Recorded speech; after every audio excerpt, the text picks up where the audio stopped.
Halo, selamat pagi, salam sehat untuk kita semua dan tetap semangat kita belajar pada hari ini.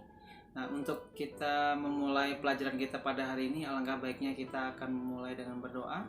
Mari kita mau siapkan hati kita dan kita akan berdoa. Mari satu di dalam doa. Terima kasih Tuhan untuk kesempatan pada hari ini, untuk pagi hari yang indah ini Tuhan, kami bersyukur karena Engkau Tuhan, di mana kami masih keadaan yang sehat dan kami masih bisa belajar untuk hari ini. Tuhan sertai dari awal, pertengahan hingga akhir, dan biarlah untuk kemuliaan nama Tuhan, dan berikan kami hikmat dan kecerdasan supaya kami dapat menangkap materi demi materi yang ada. Terima kasih Tuhan, di dalam nama Tuhan Yesus kami mengucap syukur, haleluya Tuhan, amin. Hari ini Mr. Hari akan membahas di bab ke-17, yaitu ibadah orang beriman. Judul kita di bab ke-17. Nah, bacaan Alkitab kita ada di Roma pasal 12 ayat yang pertama dan Yakobus 1 ayat 27 dan kisah para rasul 13 ayat 2. Mr. Hari akan membacakan dulu di Roma 12 ayat yang pertama. Karena itu saudara-saudara, demi kemurahan Allahku, aku menasihatkan kamu supaya kamu mempersembahkan tubuhmu sebagai persembahan yang hidup, yang kudus, dan yang berkenan kepada Allah. Itu adalah ibadahmu yang sejati. Dan Yakobus 1 ayat 27 berbunyi, ibadah yang murni dan yang tak bercacat di hadapan Allah Bapa kita ialah mengunjungi yatim piatu dan janda-janda dalam kesusahan mereka, dan menjaga supaya dirinya sendiri tidak dicemarkan oleh dunia. Ayat yang terakhir, kisah para rasul 13 ayat 2. Pada suatu hari ketika mereka beribadah kepada Tuhan dan berpuasa, berkatalah Roh Kudus, khususkanlah Barnabas dan Saulus bagiku untuk tugas yang telah kutentukan bagi mereka. Nah, pada bab hari ini Mr. Hari akan membahas di poin pertama dan poin ke A dan poin ke B, di mana kita belajar tentang ibadah orang beriman. Kita masuk di poin ke A, yaitu pengertian ibadah. Nah, pengertian ibadah di poin ke A ini kita tahu bahwa kata ibadah ini berasal dari bahasa Ibrani, yaitu avoda, dan bahasa Yunani latreia, yang berarti bakti, hormat, penghormatan, suatu sikap dan aktivitas yang mengakui dan menghargai seseorang yang ilahi atau Tuhan yang Maha Esa, atau sesuatu penghormatan hidup yang mencakup kesalehan yang diatur dalam tata cara tertentu dan tampak dalam tingkah laku dan aktivitas kehidupan sehari-hari. Jadi bukan hanya penghormatan secara kepada seseorang yang ilahi atau yang berkuasa, yang di atas pencipta kita. Bukan hanya kita menghormati atau mengakuinya, tetapi kita juga menunjukkan sikap dalam perilaku kita, baik tadi dari tata cara tertentu atau tampak dalam tingkah laku atau aktivitas kita dalam kehidupan sehari-hari. Nah, kata Yunani latreia berarti mempersembahkan seluruh tubuh. Kata lain dalam bahasa Yunani adalah istaaweh atau proskuneo. Ini yang terkenal ya, yang dikenal ya, seringkali terkenal proskuneo, yang berarti sujud atau membungkuk atau meniarap di hadapan tuannya. Jadi benar-benar ya kita memberikan yang terbaik sampai benar-benar tadi dalam bahasa Yunani sampai kita dikatakan membungkuk atau meniarap di hadapan tuannya, atau kita lebih fokusnya kepada Tuhan. Nah, kita tahu bahwa di dalam bahasa Ibrani maupun Yunani, ibadah berarti pelayanan atau bisa juga berarti pemujaan atau pemuliaan. Nah, ibadah merupakan sikap hormat kita atau pelayanan kita secara sikap atau cara hidup kita untuk memuliakan Tuhan atau yang menciptakan kita. Nah, di sini kita tahu bahwa saat ini kita sebagai anak Tuhan, sebagai umat Kristiani, di mana kita menyembah, kita fokus kita hanya kepada Tuhan. Nah, kita perlu tahu bahwa di dalam Kisah Rasul pasal 13 ayat 2 tadi, bahwa itu menunjukkan bahwa beribadah kepada Allah atau kepada Tuhan yang yang kita kenal atau yang kita sembah dengan nama Tuhan Yesus. Nah, tindakan ini menunjukkan kerendahan diri atau ketergantungan hidup kita kepada Allah. Jadi konsep dasar ibadah dan pelayanan atau pengabdian seutuhnya kepada Allah atau kepada Tuhan Yesus yang dinyatakan baik dalam bentuk penyembahan maupun dalam perilaku kehidupan sehari-hari. Ya, ini yang pengertian ibadah ya. Jadi bukan hanya kita fokusnya kita menyembah kepada Tuhan atau sepenuhnya mengabdi kepada Tuhan dengan penyembahan, dengan pujian, dengan ucapan syukur, tetapi menunjuk kepada perilaku kehidupan sehari-hari. Bahkan kalau kita tahu bahwa nafas kita juga dalam setiap kehidupan kita, yaitu apa yang kita lakukan baik di tengah-tengah keluarga, baik di tengah-tengah aktivitas kita ada, ya itu sebuah penyembahan, suatu ibadah kita kepada Tuhan. Jadi bukan hanya waktu di gereja saja kita dikatakan ibadah, tetapi dalam kehidupan sehari-hari, baik di keluarga khususnya, di tengah masyarakat, nah itu bagian dari ibadah, baik perkataan kita, baik perilaku kita, baik apa yang kita lakukan, itulah pengertian ibadah. Jadi bukan hanya suatu dalam bentuk penyembahan, tetapi juga perilaku kita dalam kehidupan sehari-hari. Jadi ibadah bukan hanya ritual ya, ini penting. Ibadah bukan hanya ritual, tapi tata cara ibadah tertentu atau ibadah juga ditentukan oleh tempat tertentu. Jadi bukan kata ibadah ini, pengertian ibadah ini bukan hanya menunjuk kepada tempat saja atau tata cara ibadah atau ritualnya, tetapi ibadah ini adalah suatu bentuk pelayanan yang dipersembahkan umat kepada Tuhan. Nah, bentuknya tidak hanya dalam bentuk ibadah kita di hari Minggu saja, tetapi dalam kehidupan kita sehari-hari ataupun pelayanan kita dengan sesama, dengan orang tua, dengan kakak, dengan adik, bahkan dengan orang-orang di sekitar kita. Kita masuk di poin yang ke B, yaitu sejarah ibadah dalam Alkitab. Nah, ini yang perlu kita tahu, bahwa tadi kita sudah mengenal pengertian ibadah, dan yang kedua kita perlu tahu bahwa sejarah ibadah dalam Alkitab.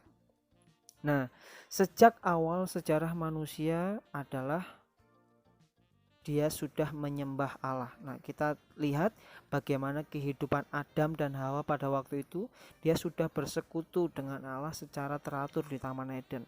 Jadi dalam kehidupan sehari-hari dia benar-benar membangun hubungannya dengan Tuhan, membangun komunikasi dengan Tuhan. Bahkan waktu itu tidak ada dosa, yang pada waktu itu belum tidak ada dosa, dan Tuhan benar-benar dan Adam dan Hawa bersekutu dengan Tuhan secara langsung. Nah, ini bagian dari kehidupan penyembahan atau ibadah dalam kehidupannya.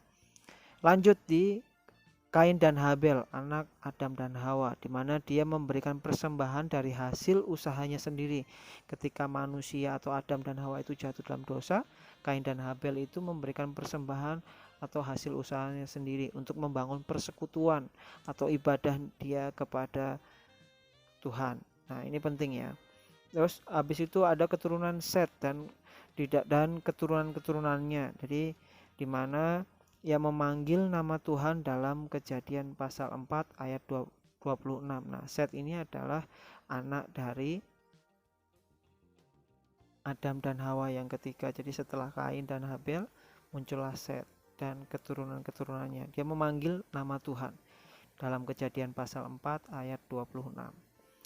Kita tahu juga setelah air bah, Nuh juga mendirikan mezbah-mezbah untuk mengadakan persembahan korban bakaran bagi Allah. Jadi ketika Tuhan sudah menyelamatkan Nuh dan keluarganya, ketika anak dan ketika mantunya, bahkan istrinya, bahkan beberapa sepasang hewan yang Tuhan minta kepada Nuh, disitulah Nuh ketika air bah itu turun, air bah itu sudah tidak ada lagi, dia mendirikan mezbah-mezbah untuk mengadakan persembahan korban bakaran bagi Allah sebagai wujud ibadah dia kepada Tuhan.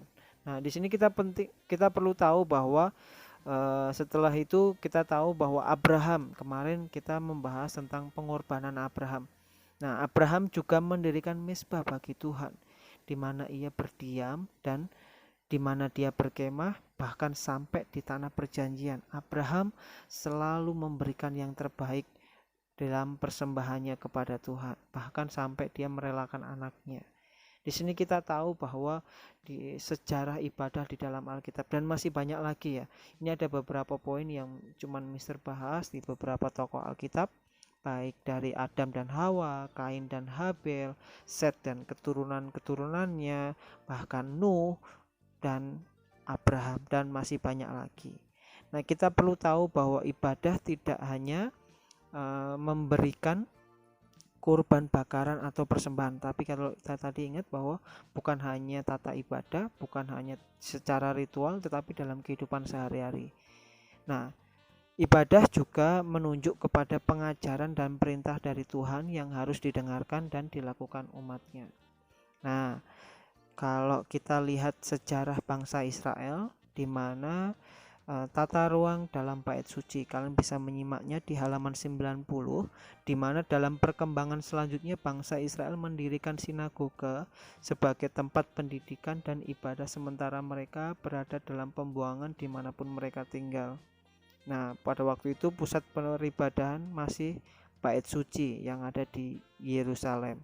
Dan kalau kita tahu sejarahnya, Tuhan Yesus pun melayani orang banyak dan mengajar, bahkan mengadakan mukjizat di bait suci, di rumah-rumah ibadah, bahkan di tempat-tempat terbuka seperti tepi pantai, danau, bukit, dan di jalan-jalan. Jadi konteksnya bukan hanya tempatnya ibadah, berbeda ketika Tuhan Yesus datang, bahkan dimanapun kita berada, tadi di pantai, di danau, dan di bukit. Nah, itu menunjuk bagaimana dimanapun kita sekarang ini, baik di tengah-tengah keluarga kita tadi, itu menunjukkan harusnya kita beribadah kepada Tuhan, harusnya kita memberikan yang terbaik buat Tuhan, bukan pada hari Minggu saja atau pada waktu hari khusus tertentu pada hari Sabtu dan lain sebagainya. Nah, selanjutnya di poin yang ke B yang terakhir, bagaimana ibadah ini sebagai pertemuan umat dengan Tuhan. Jadi ibadah sebagai pertemuan umat dengan Tuhan terjadi bukan karena inisiatif manusia, tetapi inisiatif Tuhan. Jadi pusat kegiatan ibadah adalah Yesus Kristus, baik di dalam kehidupan kita sehari-hari, fokus kita ya menyenangkan Tuhan Yesus Kristus. Ya, ibadah adalah pertemuan umat dengan Tuhan untuk mengingat dan merayakan tindakan penyelamatan Allah atau karya Tuhan pada waktu di kayu salib, pengorbanannya menebus dosa kita, akan menyelamatkan kita, dan kita menerima mahkota yang kekal, dan kita menerima hadiah yang yaitu surga ketika kita percaya kepada Tuhan. Jadi ibadah adalah pertemuan umat dengan Tuhan untuk mengingatkan semuanya hal tadi ya, tentang keselamatan yang Tuhan beri, bahkan pertolongan dan janji Tuhan, bahkan kebaikan Tuhan di dalam kehidupan kita sehari-hari. Nah, baik melalui Yesus di dalam diri kita, bahkan yang ada di dalam kehidupan kita sehari-hari dalam perjalanan kita. Jadi bagi umat Kristen, ibadah bukan supaya untuk memperoleh atau menggapai keselamatan, melainkan sebagai respon. Jadi bukan hanya saya ingin selamat, tetapi responnya karena kita sudah diselamatkan, yang telah dikaruniakan kepada Tuhan. Ini poin penting yang terakhir, bahwa ibadah merupakan cermin dari pemahaman iman pribadi kepada Tuhan. Jadi ibadah merupakan cermin dari pemahaman iman pribadi kepada Tuhan. Dalam kehidupan kita sehari-hari, baik kita sebagai anak, baik kita sebagai siswa, sebagai pelajar, baik kita sebagai teman, sahabat, harusnya kita beribadah kepada Tuhan di dalam kehidupan kita sehari. Namanya ibadah ya berarti dia menyenangkan Tuhan dengan segala kehidupan kita setiap hari. Itulah cermin kita, pribadi kita, hubungan kita dengan Tuhan itu pasti akan kelihatan di situ. Tuhan Yesus memberkati. Nah, tadi kita sudah selesai mengakhiri materi yang ada. Alangkah baiknya kita juga akhiri dengan berdoa, supaya apapun yang materi kita pelajari pada hari ini, biarlah itu berguna dan bermanfaat, dan kita bisa mengaplikasikan dalam kehidupan sehari-hari. Mari kita satu di dalam doa. Terima kasih Tuhan untuk setiap materi yang kami dengar, yang kami pelajari untuk hari ini. Tuhan bimbing, Tuhan sertai, supaya apapun yang kami terima, pelajaran kami, materi kami pada hari ini, biarlah kami dapat mengaplikasikan dalam kehidupan kami sehari-hari, dan kami bisa memuliakan nama Tuhan di tengah-tengah keluarga kami, di tengah-tengah masyarakat kami, di tengah dimana kami sekolah yang ada Tuhan. Terlebih khususnya berikan kami hikmat dan kecerdasan lebih lagi. Dan biarlah kasih setiamu Tuhan, kemurahan daripadamu Tuhan, damai sejahtera daripadamu Tuhan, senantiasa ada dalam setiap kehidupan kami dan keluarga kami. Terima kasih Tuhan, kami serahkan hidup kami lebih lagi ke dalam tangan-Mu. Di dalam nama Tuhan Yesus kami berdoa dan mengucap syukur. Haleluya Tuhan. Amin. Oke, sampai ketemu untuk minggu ke depan dan tetap semangat dan jaga kesehatannya. Tuhan Yesus memberkati kita semua. Amin. See you next time. God bless.